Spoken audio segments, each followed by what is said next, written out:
Hello everyone, here let's talk about linear regression. We have explained linear regression is about developing linear relationship between two variables. And we are going to explain how to develop this linear relationship between two variables by using the observed data from these two variables. Let's start from an example. Condominiums in Florida are popular winter retreats for many North Americans. A real estate agent noticed that the price for the same size apartment in the same building varies on different floors. They would like to find the relationship between the price and the floor where the apartment is located. The relationship will help them estimate the selling price of another condos. Here we have a sample data. 8 apartments are located on different floors and the market price actually were realized. From this sample data, if we do the scatter plot, we can roughly see the trend. We use the floor as indicator or independent variables and the price as dependent variable. So that's why we label X and Y. So we can see these 8 dots scatter plot. They do look like around a straight line. If there's a condo on 15th floor to sell, what kind of selling price the real estate agent would like to set up?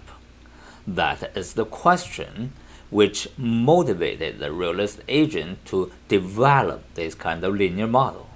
So the basic structure, based on historical data we have about two variables, and we try to build up the linear relationship.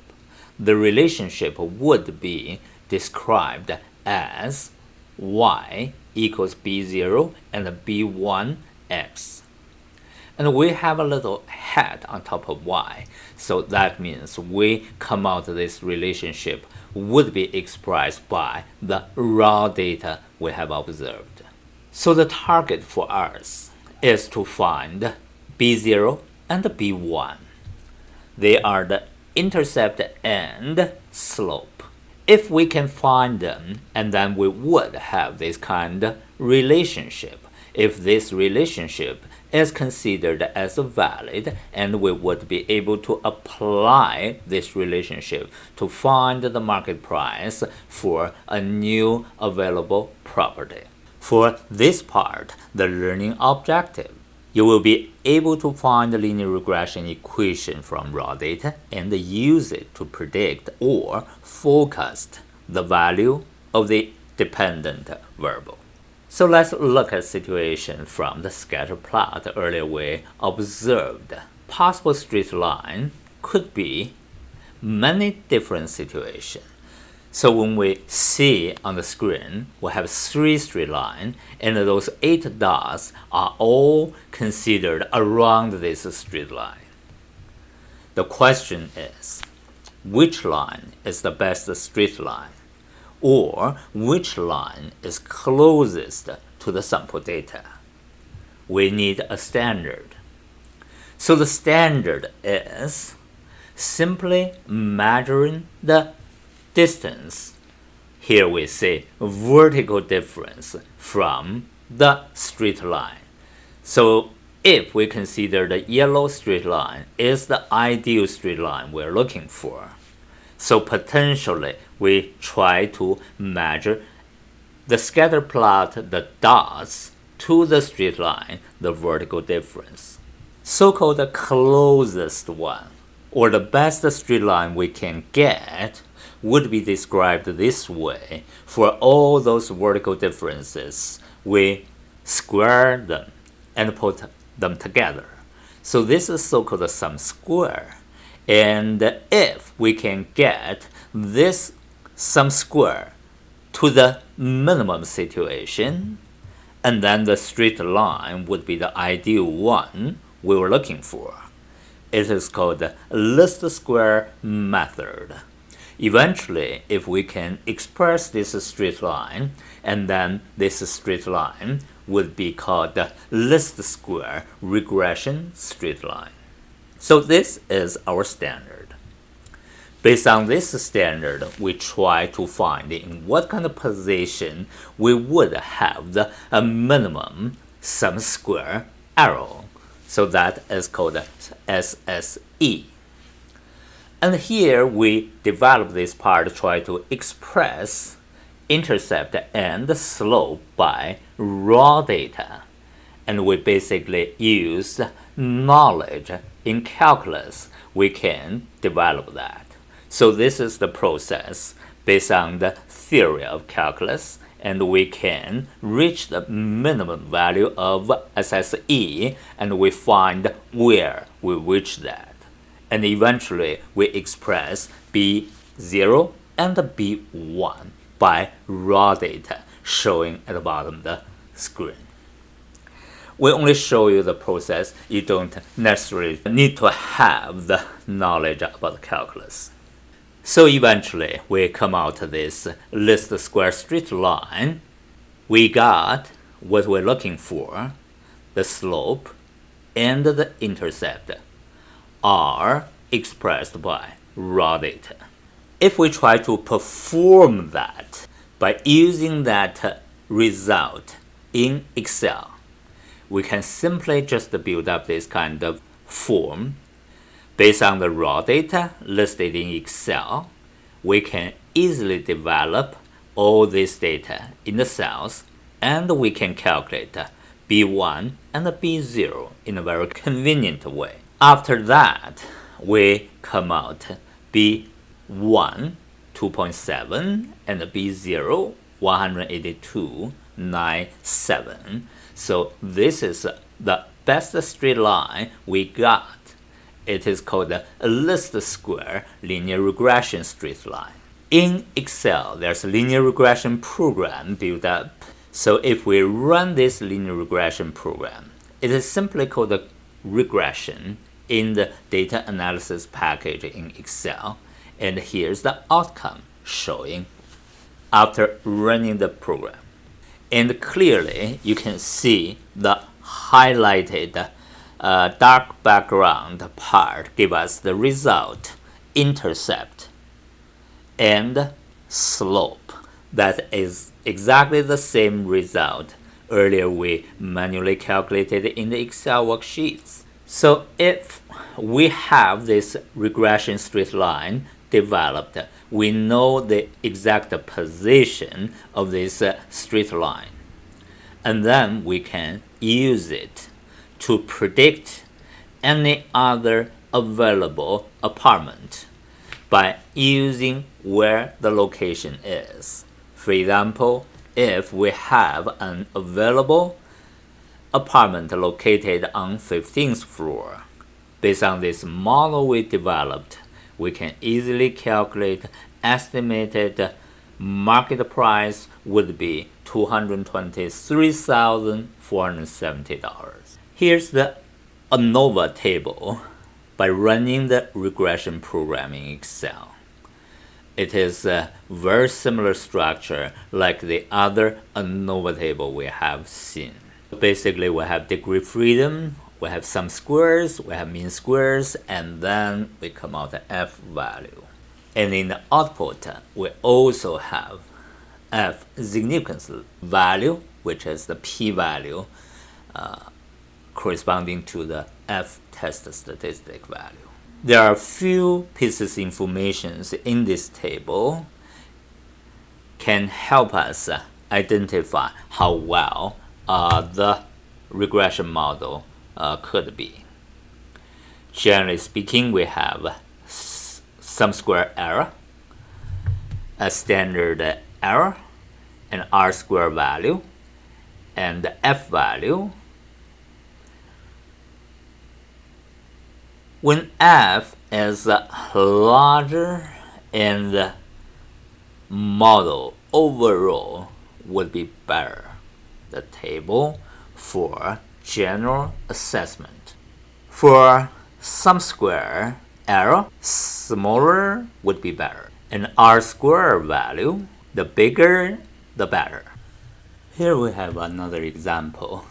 The company is studying the relationship between sales, on which commissions are paid, and the number of the years a salesperson is with the company. A random sample of 12 sales representatives is collected. Here it shows the raw data and the scatter plot chart developed from the raw data. It does show a kind of clear trend. All the 12 dots are around a straight line. And here we can use the knowledge we just learned.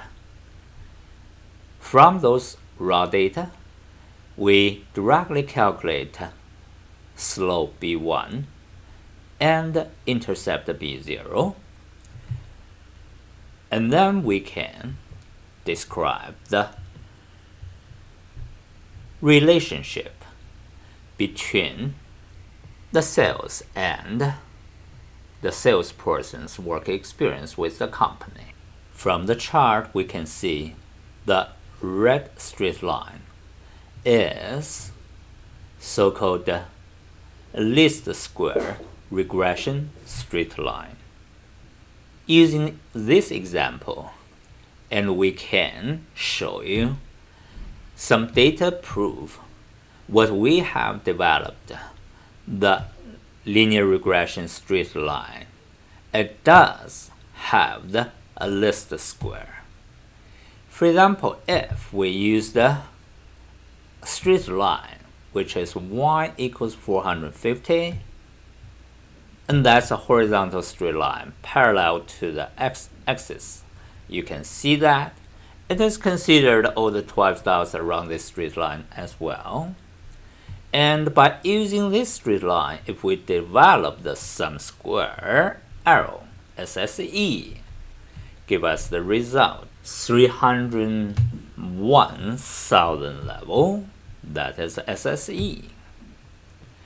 If we think about another possible straight line, also can be considered 12 dots around this straight line, 250 plus 40x. And then we can see the sum square error, SSE, has significantly dropped from 300,000 level to 102,000. Simply look at another straight line, y equals 150 plus 60x, and that gives us the SSE value 97,000 level. It dropped again. From the straight line we developed, earlier we calculated B0 and B1, and we can see our SSE value is 84,834.29. It is the least square value. If you would like to try, you can easily change those numbers in Excel worksheet. You can have some fun to find out it yourself. Here we have chance to explain the regression results by running the program in Excel. So-called SSE, the mathematical expression, which is minimum sum square, and it's also called the sum square error, or in Excel it is labeled as sum square residue. So we can see the number in the middle of the output table. In the ANOVA, where it shows SSE or SS residue. And in the third table, which is the regression result, we can see where intercept and slope are located. We have to be clear that the regression straight line we developed is simply based on the raw data and expressed straight line. And the raw data is our sample data based on the random sample. If the random sample changed, and our regression straight line would change as well. So in that case, when we say test significance of the regression slope coefficient, we are talking about testing the population behind. Different random sample, we would have different slope. So that marked the different regression straight line. Slope is the key information for the straight line. So in that case, testing slope would be the important part to see if such kind of regression relationship would be existing for the population behind.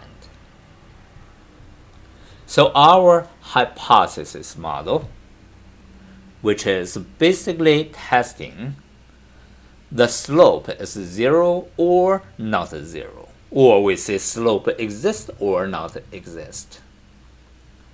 If the slope is not 0, that means the regression straight line exists. If the slope is 0, then the possible regression relationship disappears. So since we are testing for the population behind, for this part we use the different symbol. Instead of a B1, here we use a BET1.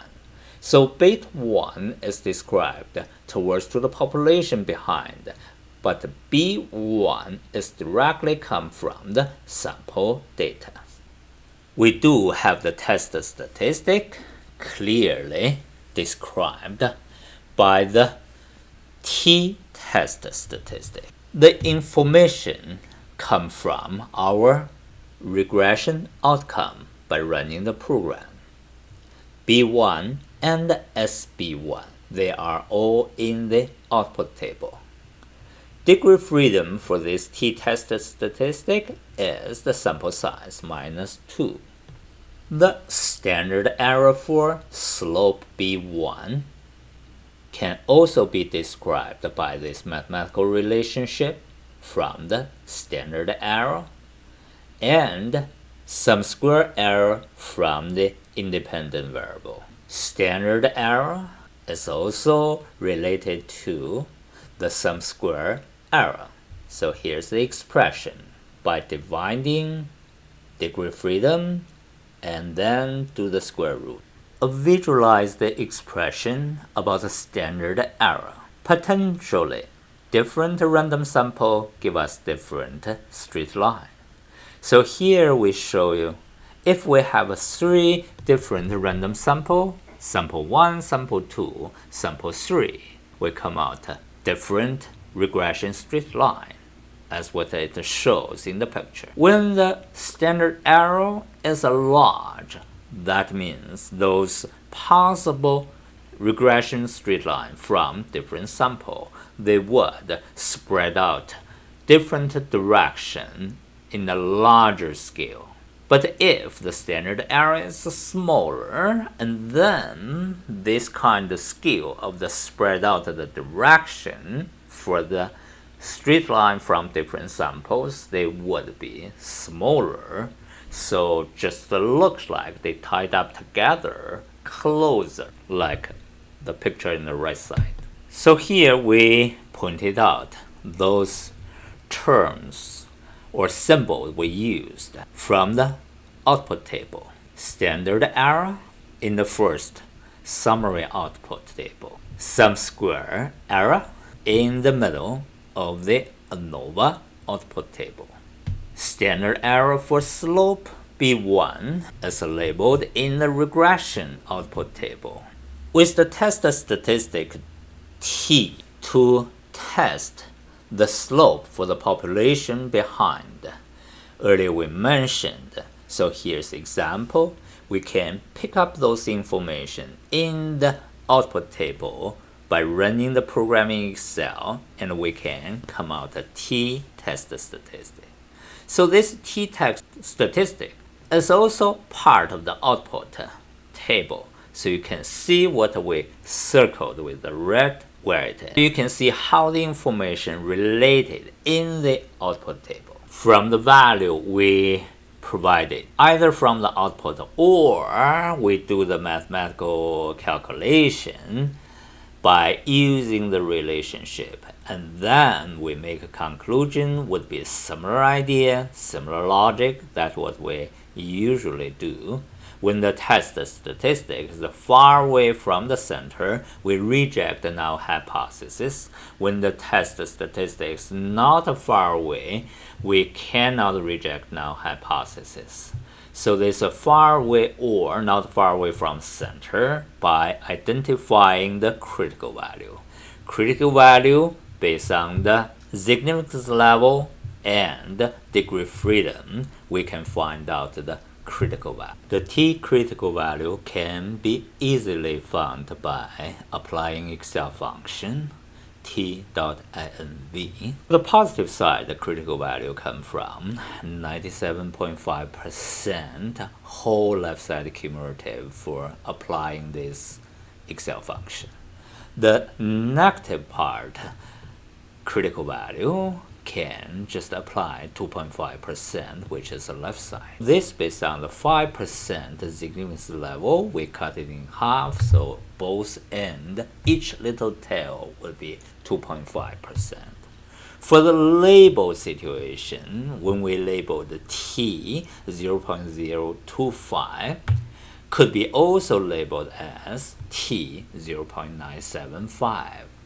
We are looking for the cutoff value, so depends on how we look at it.